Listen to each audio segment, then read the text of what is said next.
Un saludo a todos. El año 2023 se nos presenta a los venezolanos como uno bastante noticioso. En primer lugar, porque lo iniciamos con un escenario político hasta entonces desconocido tras el cese del gobierno interino. Adicionalmente, se percibe muchísima incertidumbre en torno a las negociaciones que llevaban a cabo en México la administración de Nicolás Maduro y la oposición venezolana. Y si bien es cierto que tenemos unas elecciones primarias de la oposición en el horizonte, también es cierto que de estas elecciones aún no sabemos fecha, no sabemos cómo se van a hacer, los candidatos entran y salen, y en el momento en que vemos este cúmulo de informaciones, lo normal es sentir muchísima incertidumbre por no poder saber lo que está ocurriendo en cada momento. Para intentar poner un poco de orden en la actualidad venezolana y sobre todo para hacer ver que muchas de estas situaciones críticas que podemos percibir obedecen a lo que él ha interpretado como una crisis de liderazgo que no solo está presente en el sector político venezolano, sino también en la sociedad civil, hoy nos acompaña Ramón Piñango.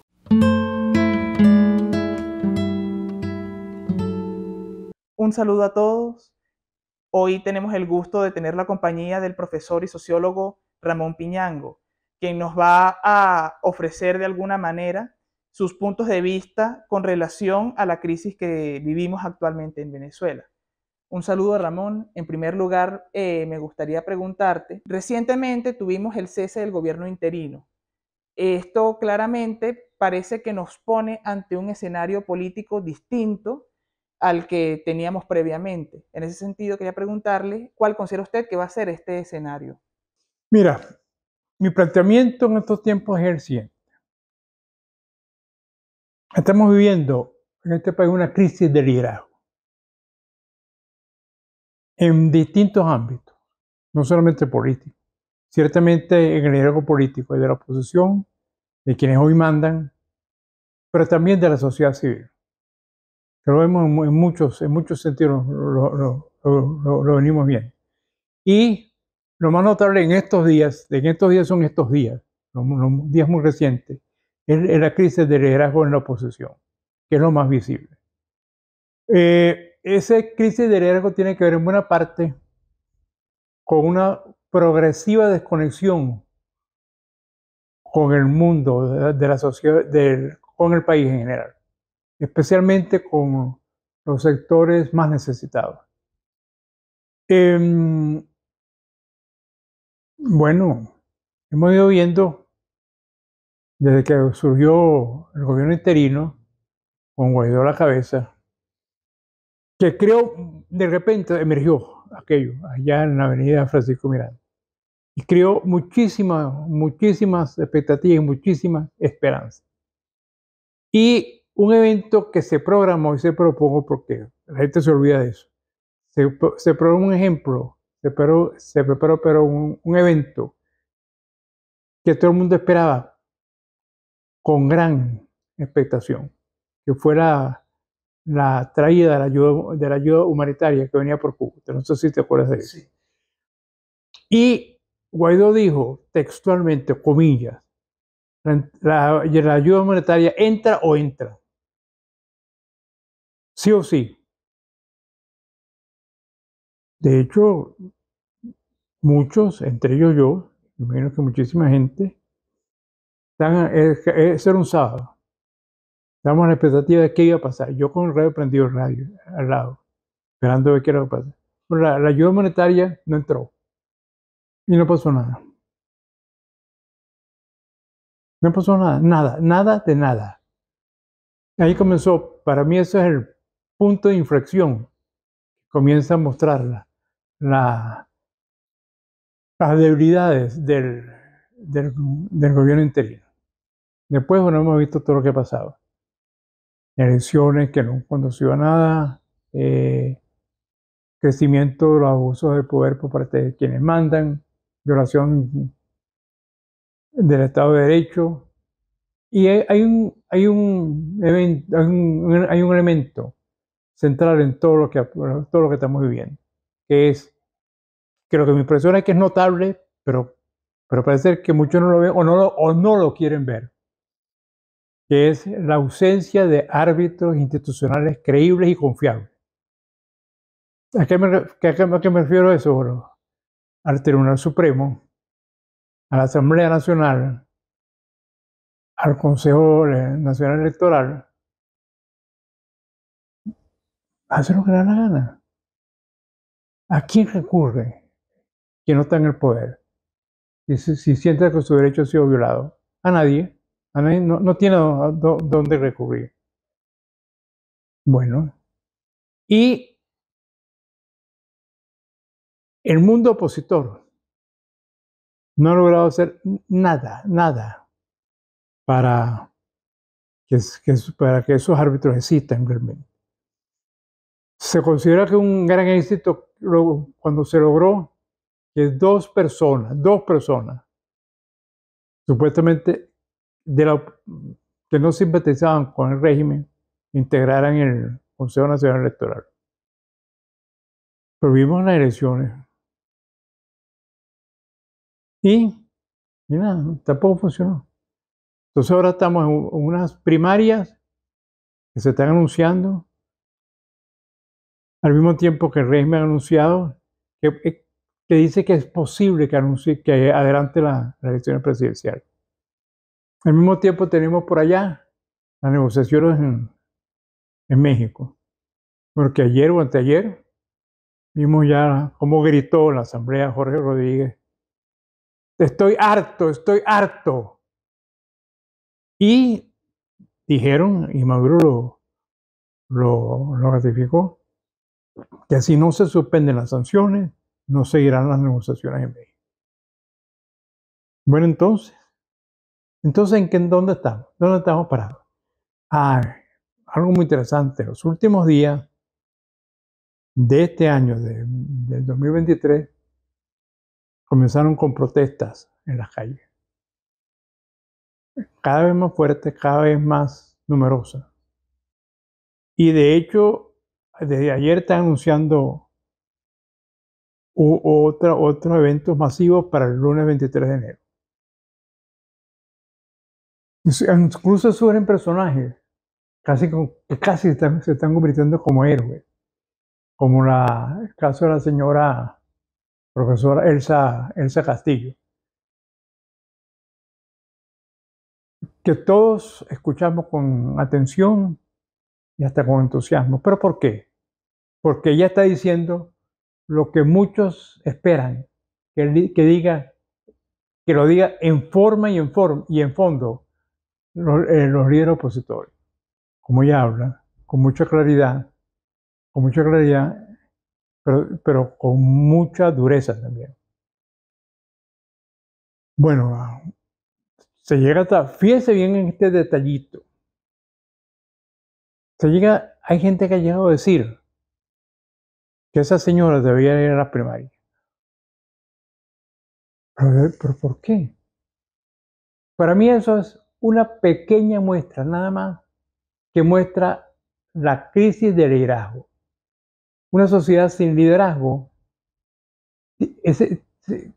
cuando no hay liderazgo, hay un vacío de liderazgo que tiende a ser llenado. Y no siempre de una manera feliz. Y siempre cito, para que la gente entienda a qué me refiero, cito el ejemplo de la Alemania después de la Primera Guerra Mundial. Cuando Alemania pierde esa guerra y le imponen unas sanciones durísimas, que crea una crisis social y económica en el país tremenda. Viene la República de Weimar, que fue un desastre, con una inflación bárbara. Creo que era la más grande que ha conocido el mundo.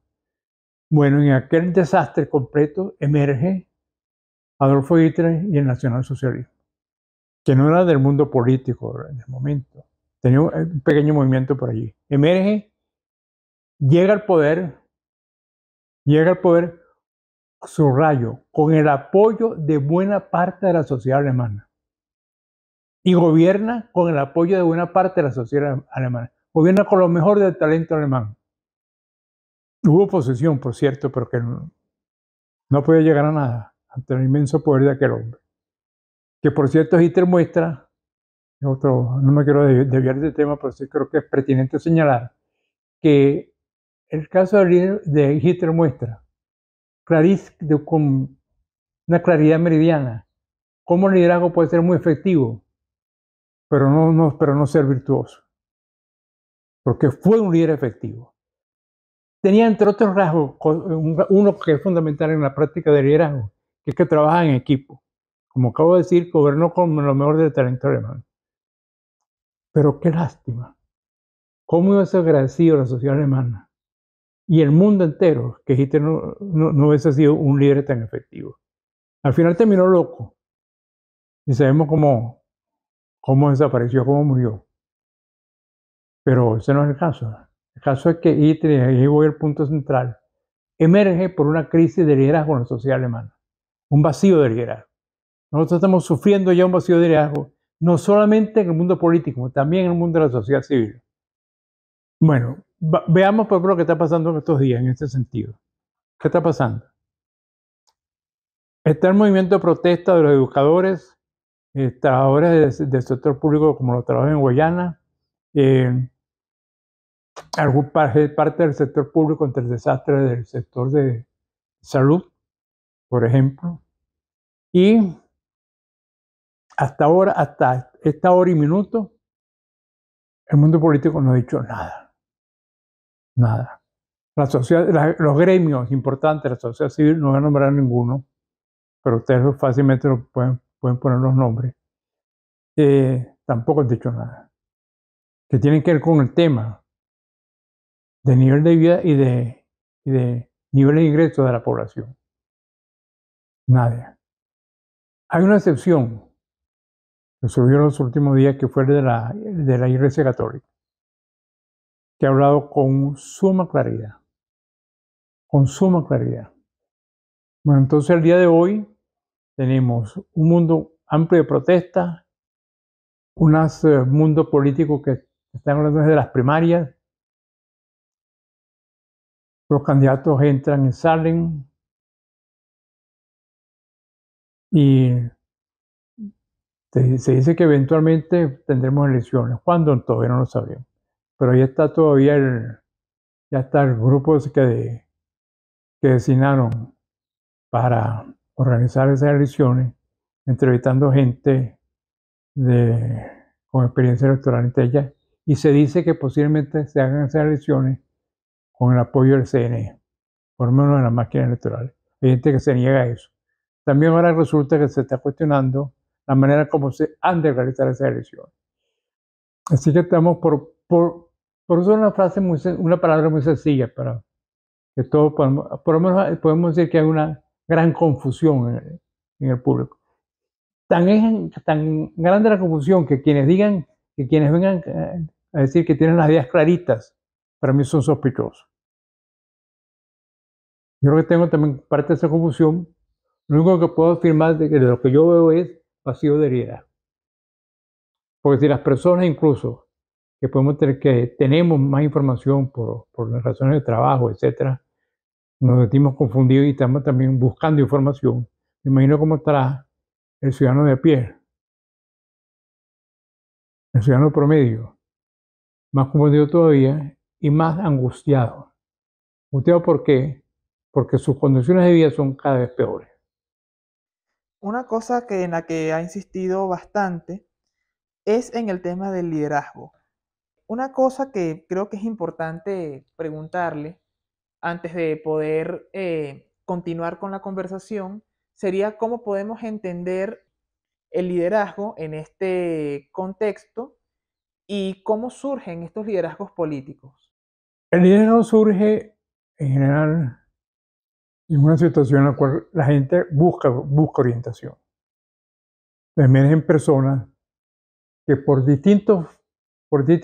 razones muy diferentes, porque hablan más bonito, entre comillas, porque son echados para adelante, para usar el argot popular, porque parece que tienen algo en la bola, y la gente comienza a prestarles atención. Así surgió Hugo Chávez, por ejemplo, para poner un ejemplo relativamente reciente. Porque tiran una parada y a la gente le llama la atención. Fíjate lo que dije hace ratito. La señora profesora esta, que ha tenido mucha resonancia en los últimos días con la protesta, Elsa Castillo, que haya quien haya sugerido que sea candidata. Uno dice, pero bueno, ¿en dónde estamos? Pues yo no tengo nada contra ella, me parece interesante cómo actúa, pero, pero por lo menos es sorprendente. Pero bueno, así puede venir el liderazgo. Primero vienen entonces después la gente que se va uniendo, los primeros seguidores, y se va formando un grupo, un movimiento, y así comienzan a actuar. Ahora fíjate bien, repito la idea que creo que la dije o la expresé por lo menos de manera indirecta hace ratico. No significa que alguien que surja de ahí va a ser un buen líder. Para mí es una condición fundamental, entre otras, es que tenga un equipo de trabajo, que forme un equipo de trabajo. Pero formar un equipo de trabajo para actuar no es rodearse de personas que lo van a lavar a uno, que van a lavar al líder, que van a hacer para uno, lo uso la expresión a propósito, porque la gente se sorprende de la expresión. Esa es de los años 20, cuando Gómez, que hablaban de los sí-huíes, que pues viene el sí y el oui en francés. Esa gente que en inglés se llaman los yes men, los yes men. Eso que le dicen yes, sí, en criollo, te la estás comiendo a quien está viendo como líder. Eso no es formar equipo. Formar equipo es formar gente que comparten la misma orientación, o por lo menos la misma idea sobre los objetivos que se quieren lograr, pero que son capaces de decirle a alguien, chico, yo creo que estás equivocado. Y que quien ejerce el liderazgo o pretende ejercer el liderazgo lo escuche, le preste atención y sea capaz de rectificar el rumbo, porque le llegó información de que no estaba teniendo resultados efectivos lo que querían hacer. Entonces, fíjate la idea que tenemos que cultivar de liderazgo. Y eso no ha pasado en el mundo opositor. Pero fíjate, todo lo que estoy diciendo sobre liderazgo se aplica perfectamente al mundo político, pero también al mundo de las empresas, de cualquier organización, con fines de lucro o sin ellos. Se aplica a las organizaciones religiosas. Y yo creo entonces, insisto en la idea de que eso es el fenómeno de liderazgo, como lo estoy concibiendo, está en crisis. Está en crisis por varias razones. Porque liderazgo, para que sea efectivo, tiene que tener credibilidad. Y la base de la credibilidad es cuando se percibe una gran consonancia entre lo que se dice y lo que se hace.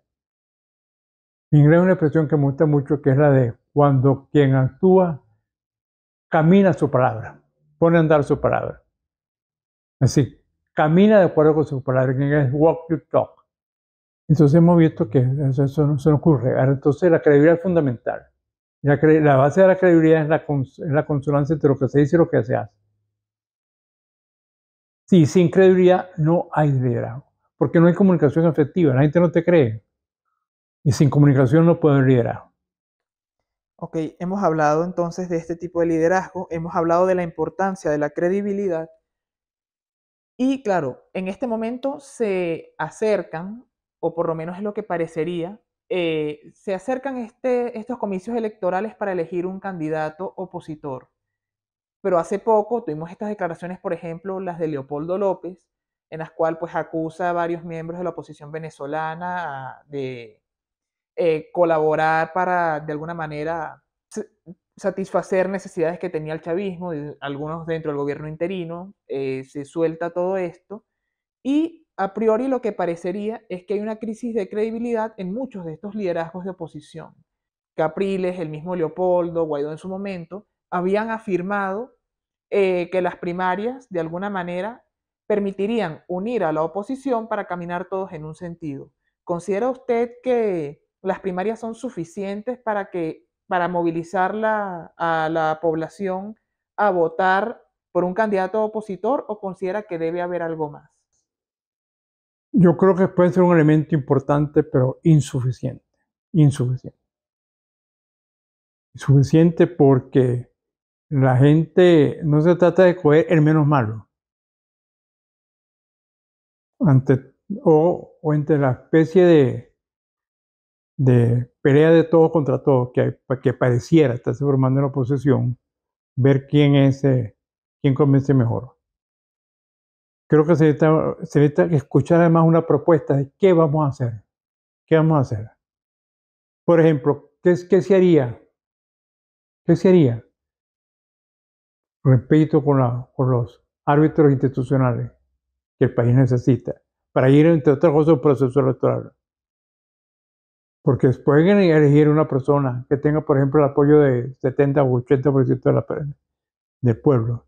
Pero si se va a una elección y por cualquier cosa, y cualquier cosa es cualquier cosa que hagan, no pueden simplemente invalidar esas elecciones por cualquier razón, porque las máquinas dan otro resultado, por lo que fuere, pues. ¿Qué, qué se va a hacer? Se va a luchar antes, por ejemplo, para que haya un CNE realmente creíble, para que haya un TSJ creíble también. Se va a buscar el apoyo para eso. ¿Cuáles son las respuestas ante esos vacíos importantísimos, ante esos vacíos institucionales importantísimos que hay en el país? Hasta ahora yo no he visto nada. No sé si será que yo no tengo toda la información, pero hasta ahora no he visto ninguna propuesta interesante y creíble y que luzca viable en relación con lo que yo llamo el contar con árbitros institucionales creíbles, confiables. Hay un elemento que mencionamos también hace un momento, pero en el que no profundizamos mucho, que es esta conversación en México, a pesar de que en este momento parecería estar paralizada.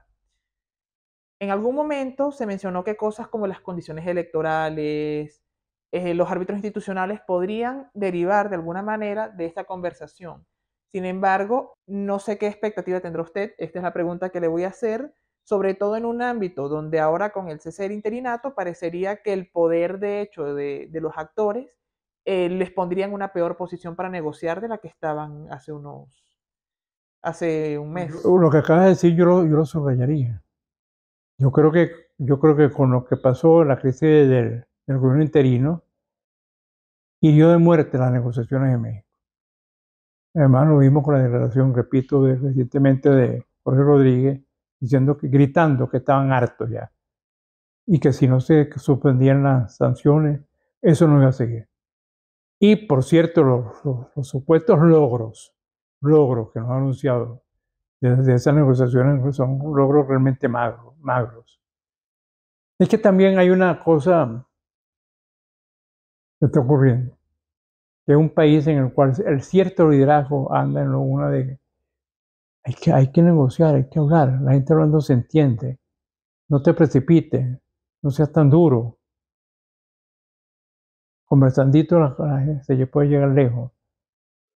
Yo estoy de acuerdo con eso. En política nunca se puede decir no hables con tu adversario, habla con tu adversario, pero tienes que mostrar, pero tú tienes seguidores también, tienes que mostrar progreso en tu esfuerzo por hablar, al hablar con los adversarios. Y hasta ahora, que sepamos, que hayamos visto, que podamos ver hasta ahora, ese supuesto acercamiento que, por ejemplo, Fede Cámara ha hecho con quienes están en el poder, no vemos resultados. Nos dicen entonces, cuando uno comenta eso, pero ten paciencia, Ramón. Sí, tenemos paciencia. Pero estamos viendo en el país, un país que sufre, lo estamos viendo en los últimos días, un país ya está mostrando desesperación, porque simplemente es ridículo los niveles de ingresos de sectores fundamentales del país, como el de la educación prima, como el de los educadores.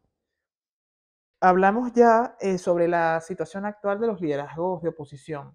Ahora, de cara a una posible elección presidencial, me gustaría preguntarle cuál considera que es el estado actual tanto del liderazgo del oficialismo como de estos eventuales liderazgos alternativos que a veces surgen. De lo que está pasando en el oficialismo, no sé si hay quienes dicen que hay conflictos internos, que el apoyo de Maduro es frágil, y hay otra gente que aspira, pero repito, no he visto nada que me parezca particularmente significativo en ese sentido. pero puede existir. Puede existir. Mira, hay un modelo de análisis de entorno que surgió en los últimos años, que habla de que estamos viviendo en el mundo, y por eso no surgió en relación con el mundo venezolano. Estamos viviendo un entorno volátil, incierto, complejo y ambiguo. Se usan las siglas VICA en español. Realmente viene en inglés de VUCA, por la VUCA o Uncertainty. Bueno, yo creo que estamos viendo un entorno como ese aquí en Venezuela. Y repito e insisto, cualquier cosa puede pasar. ¿Y qué es cualquier cosa? ¿Por qué cualquier cosa? ¿Qué crees tú? Si estoy diciendo cualquier cosa, es cualquier cosa. Y puede ser, una de las posibilidades es que haya gente dentro del oficialismo que haga, si se pone más frágil, que si las situaciones se vuelven más complejas, puedan desplazar a Maduro del poder. Yo no niego esa posibilidad. No estoy diciendo que eso va a pasar. Estoy diciendo que es un ejemplo de las percepciones que uno puede tener en un entorno incierto como el que vivimos. Y en lo que se refiere al mundo opositor, hasta ahora lo que tiene uno como cierto es que se irían unas primarias donde va a haber una gran cantidad de candidatos, incluso hay partidos, notablemente como Primero Justicia, que aparentemente va a tener varios candidatos. Está Capriles, está Guanipa. Guanipa creo que también está. Pero ahí también, Ocariz también. Hay varios que aspiran dentro del mismo partido. Para mí, Primero Justicia está cercano a desaparecer. Después hay por ahí otros candidatos que de repente uno se entra, de repente salen algunos. Hace un par de días o ayer anunció su retiro Nick Evans. Era otro que anunció su posible candidatura. En Carreta por allí, haciendo anuncio, promesa que daría sueldo a los docentes 400 horas, ese anunció ayer. Bueno, lo que hay es una gran confusión, por lo menos yo que presiento una gran confusión. En el mundo opositor hay una persona que hay que observar su conducta, a ver si emerge con más fuerza, que es la que mejor aparece en las encuestas que yo he visto, y son varias, que es María Corina Machado. Pero María Corina, nuevamente, al igual que otros, me gustaría ver qué equipos tienen detrás. ¿Qué llamo yo?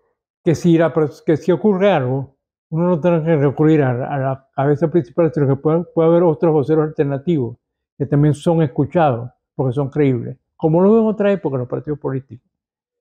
Entonces, lo que hay una gran confusión. Repito, creo que no me lo entienden en un tono irónico, pero creo que lo bueno, lo interesante de lo que estamos viviendo es que no hace que nos hagamos preguntas importantes en relación de lo que está pasando y puede pasar. Prefiero estos momentos como lo que estamos viviendo estos días, a lo que estamos viviendo, por ejemplo, a mitad del año pasado. Hay una cierta ebullición. Vamos a ver si conduce a otra frustración más. Ojalá no sea así, pero podría ser también. Pero podría también emerger situaciones más claras en las cuales se decanten personajes, sepamos con más claridad quién es quién y sepamos con más claridad hacia dónde podemos y debemos ir. De acuerdo. Ya para finalizar, hace un momento usted comentaba que había una crisis de liderazgo en el mundo político, pero también en la sociedad civil. Me gustaría preguntarle, en un contexto como este, ¿cuál vendría a ser el rol de la sociedad civil venezolana y, digamos, qué papel desempeña en un escenario político como el actual? Voy a puntualizar un aspecto para mí fundamental.